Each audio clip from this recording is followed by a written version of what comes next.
If you're a leader or an aspiring leader, flow with me today. Today, let us explore what needs to happen within you for you to be an enlightened leader. Now, who do you think is a successful leader? Successful business leaders are wiser and quicker in decision making than the rest, which means they are clear thinking, their mind is one that is not cluttered, that is not tied up in knots by conflicts and lack of confidence. Do you have a clear thinking mind? Successful business leaders do not give in to fear when the flow feels against them, which means they are calm and their mind is fearless. Are you fearless? Successful business leaders do not succumb to pressure in challenging situations, which means their mind does not give in to stress. Do you know to walk out of mental stress in any situation? Successful business leaders are effortless team players, which means their mind is capable of connection and cooperation. Are you capable of respect and gratitude to your team? Please know that a great business is as much a market game as it is a game of the mind. The greater mind wins in the longer run.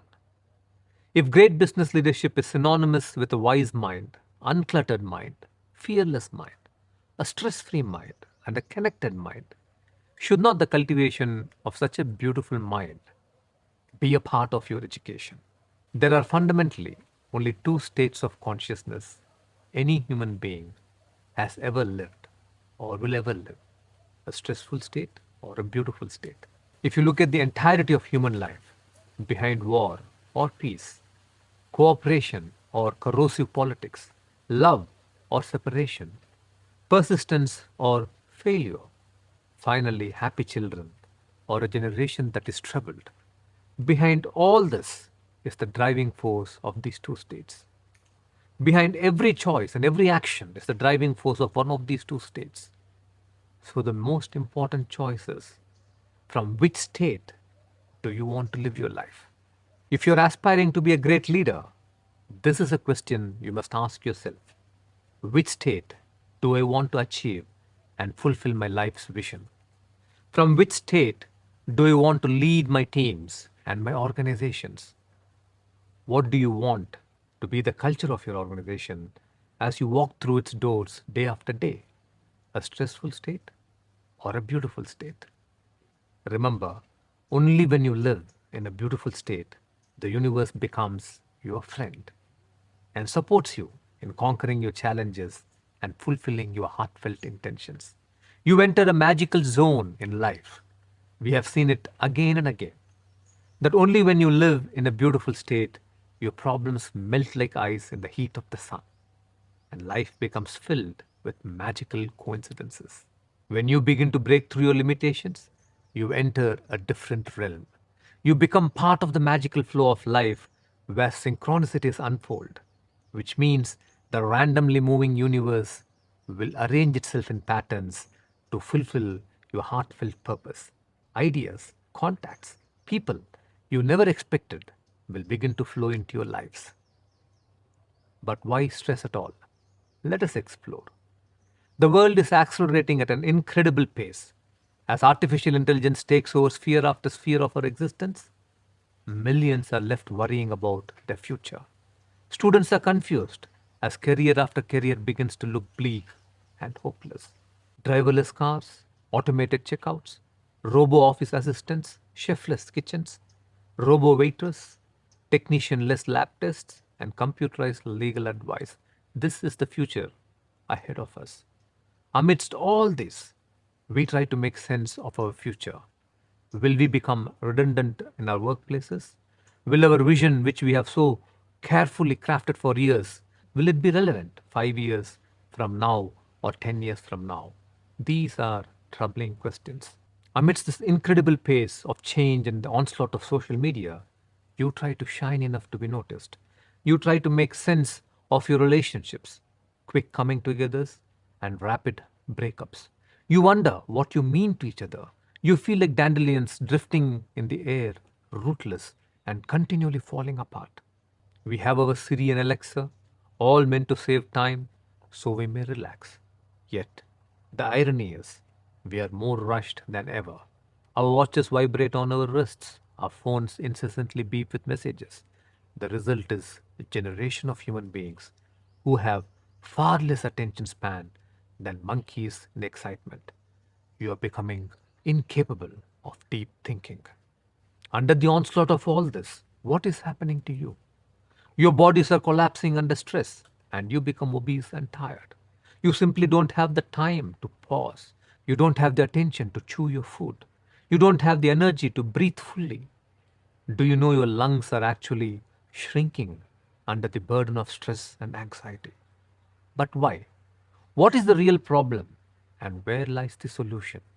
At the root of all these problems is disconnection, and the only solution is to move away from the separation driven consciousness and awaken to oneness consciousness. As an aspiring leader, I would like you to enter a new paradigm in consciousness if you have to rise to true greatness. Consider this. What would happen if you address the problems that surround you from oneness consciousness? Do you know what can happen if you address the problems of your health by returning your body to a state of oneness? You will witness the synchronous power of 50 trillion cells working in harmony. Your body will enter a healing zone.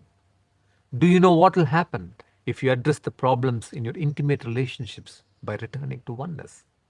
The miracle of affection will be born. Your heart will emerge out of its defensive shell and become open.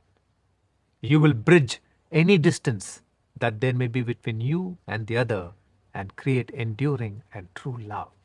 Do you know what would happen if we addressed the problems of our earth with a deep awareness of the interconnection of all our life forms?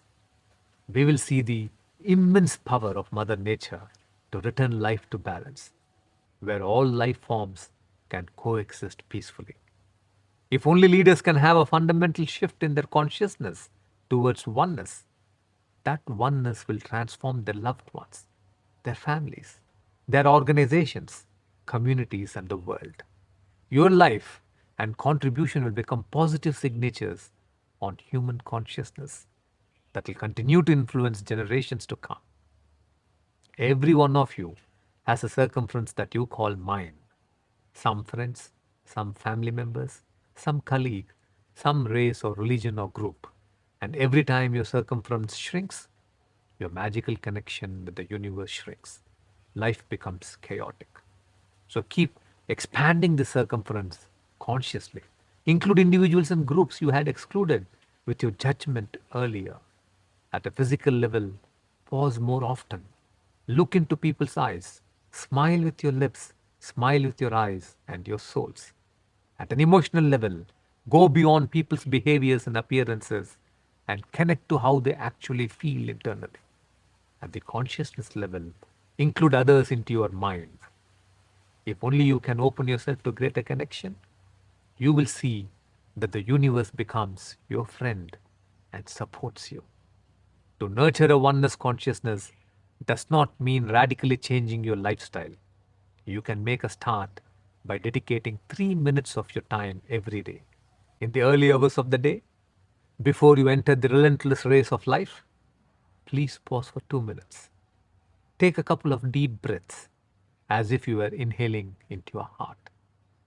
Connect to one experience in your life where you felt loved totally, where you felt understood completely, where you felt appreciated truly or accepted fully. It does not matter whether this experience of love happened to you yesterday or many years ago. All you need to do is to feel it, relive it in the now. And when your heart comes alive with this love, radiate this love internally to anyone you choose, whether a stranger or a loved one. This practice of heartfelt connection increases blood flow into the mid-prefrontal cortex of your brain and the anterior cingulate, opening you to connection and oneness.